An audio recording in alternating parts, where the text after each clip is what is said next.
Fala pessoal, sejam muito bem-vindos aqui ao canal e hoje eu vou fazer aquele quadro que vocês gostam bastante, onde eu respondo as perguntas que vocês me fazem, beleza?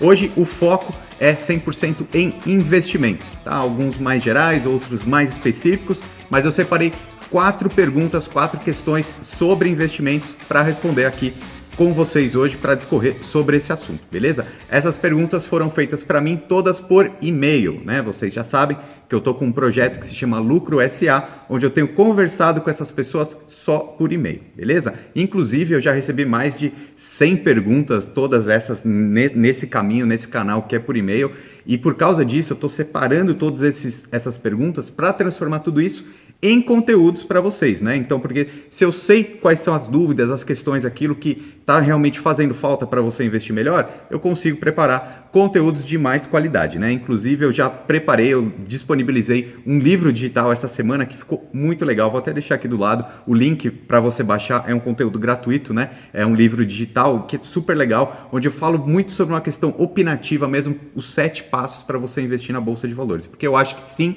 a gente está passando por um momento único do cenário econômico brasileiro e todo mundo tem que colocar um pezinho ali na Bolsa de Valores, tá? Então eu preparei isso aqui para ser um guia bem prático, beleza? Então pode fazer o download, é gratuito, o link está aqui na descrição. Então vamos lá para a primeira pergunta de hoje. Foi o João que me fez essa pergunta aqui. Quero começar a investir e aumentar meu patrimônio. Estou com uma dúvida em quais ativos começar. Já tenho uma reserva de emergência, posso começar a investir uma quantia de 500 a R$1.000 por mês. Quero ter uma boa rentabilidade entre o médio e longo prazo. Então vamos lá, aqui a gente já tem coisas muito positivas, né? Primeiro, 500 a R$1.000 por mês é um ótimo valor, tá bom? Isso daqui a gente já desmistifica aquele negócio que investimento é só para gente rica, tá? De jeito nenhum, a partir de R$30 você já consegue investir em ações, em fundos imobiliários, em tesouro direto, né? Várias opções. Agora, 500 a R$1.000 por mês é um ótimo valor, tá? O IBGE diz que a média salarial do brasileiro é R$1.800, né? Então, se você consegue R$1.000 para investir por mês, você está indo muito bem. A gente precisa aumentar o número de brasileiros investidores e esse é o caminho. Segundo ponto muito importante que você fala aqui, pensamento de médio e longo prazo. Se você tem esse pensamento, é muito mais fácil você ganhar dinheiro. Quem pensa no curtíssimo prazo, e aí vai para ações arriscadas, por exemplo, tem muita chance de perder dinheiro. E se você fica na renda fixa também pensando em curto prazo, a chance de multiplicar seu capital é muito baixa, né? Então, pensamento de curto prazo é muito difícil de ganhar dinheiro. Médio e longo prazo é muito mais fácil. Então, a primeira recomendação que eu te faria aqui é montar uma carteira de investimentos que tenha uma diversificação.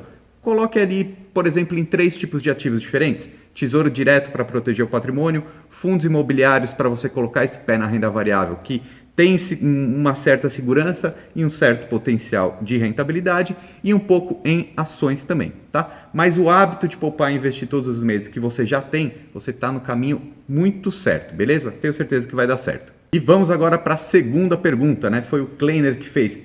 Sobre FIIs, os fundos imobiliários, eu tenho que adicionar ele no meu imposto de renda ou um único custo do mesmo e na hora da venda, ao qual tenho que emitir a DARF? Então vamos lá, vamos separar aqui para ficar bem claro, né? O Kleiner investiu em fundos imobiliários, ele pergunta se ele tem que adicionar isso na declaração de imposto de renda. Primeiro, sim, tá? A gente tem que entender que são 2 tipos de impostos que a gente fala, né? Primeiro, simplesmente declarar, né? Aquela declaração anual que normalmente é feita em maio, em abril, mais ou menos, você declara para a Receita Federal que você tem determinado ativo, tá? Você só está informando, ok? Você não paga nada quanto a isso. Então, a resposta é sim, você tem que adicionar no seu imposto de renda. E a outra questão é se ele precisa emitir a DARF, né? A DARF você só emite quando você vende esse fundo imobiliário com lucro, né? Então, se você comprou a R$100, vendeu a 200, você teve um lucro de R$100, então você tem que pagar imposto em cima desses R$100, né? No caso, 20% seria R$20. E aí, até o dia 31 do mês seguinte, você emite esse documento fiscal, né, que se chama DARF, paga ele no seu banco normal e aí você tá kit ali com a Receita Federal, tá bom? Então, são 2 tipos de impostos que a gente tem que pensar. Na verdade, são 2 tipos de atitudes que a gente tem que tomar com a Receita Federal. Primeiro, declarar tudo que você investir na Bolsa de Valores, você tem que declarar no final do ano para a Receita Federal. E se você tiver lucro ali nos fundos imobiliários, no mês seguinte você tem que emitir a DARF e pagá-la pelo seu banco, beleza? Vamos lá então para a terceira pergunta. E essa pergunta aqui eu achei muito legal que o Roberto me mandou. Qual aplicação para quem está aposentado e tem 69 anos? Por que eu gostei disso daqui? Porque é um pouco diferente. Pode ser que algumas pessoas que estão assistindo esse vídeo aqui estejam em momentos da vida diferentes, em momentos de ter patrimônio diferente, né? Então, vamos julgar aqui que uma pessoa que já tem 69 anos, ela já tem um patrimônio constituído ao longo da vida inteira, né? Então, vamos pensar 69 anos uma pessoa que já tem um patrimônio alto, né? Essa pessoa, ela não precisa mais ter muito risco na carteira dela, não é? Porque ela já constitui esse patrimônio. Ela só precisa viver da renda que esse patrimônio distribui para ela, né? Então, o que eu acho que seria interessante? Isso serve para qualquer pessoa, tá?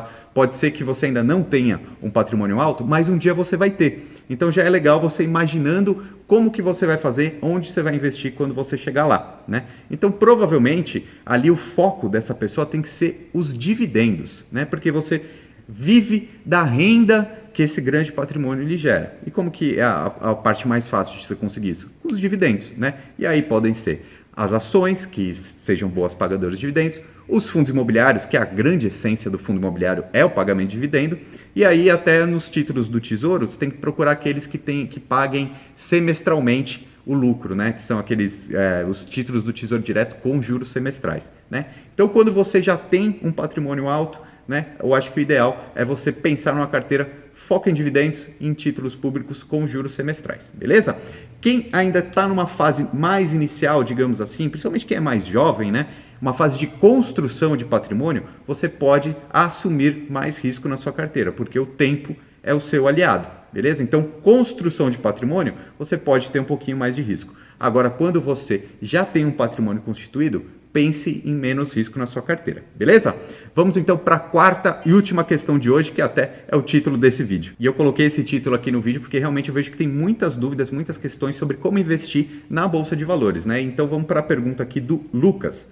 Ele disse: minha maior dúvida é por onde começar os estudos sobre investimentos, pois vejo muitos sites e vídeos que prometem ter fórmulas mágicas para conseguir adquirir esse conhecimento rapidamente. É bom desconfiar mesmo, né?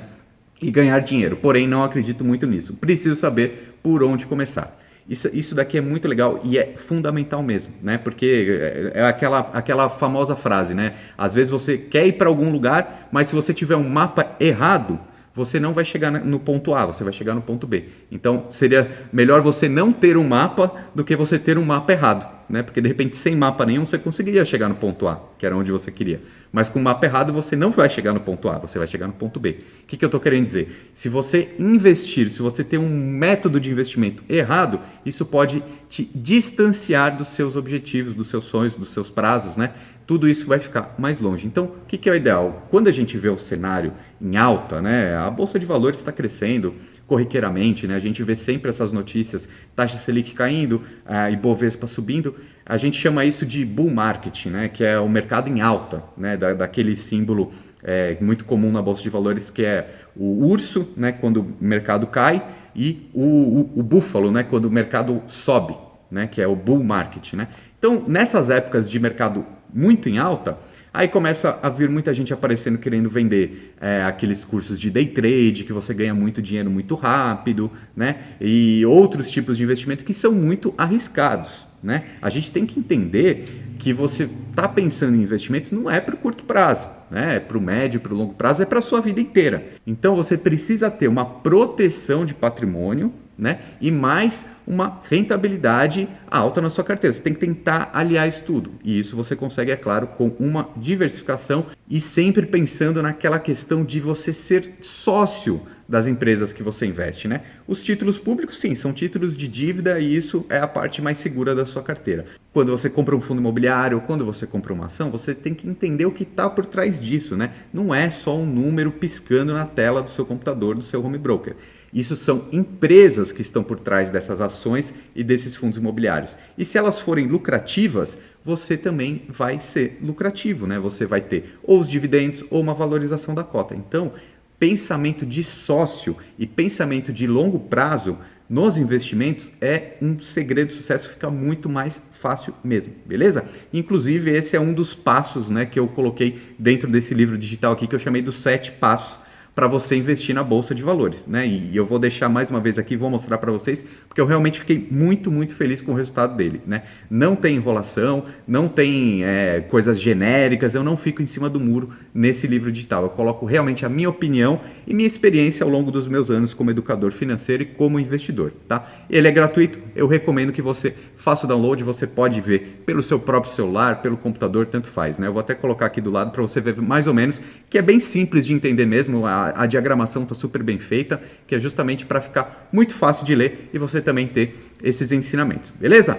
Então, essas foram as questões de hoje aqui. Eu acho que realmente a gente passa por um momento essencial para investir e nada melhor do que estudar a respeito. Meu nome é Ricardo Natali, seja muito bem-vindo aqui ao canal Lucro FC.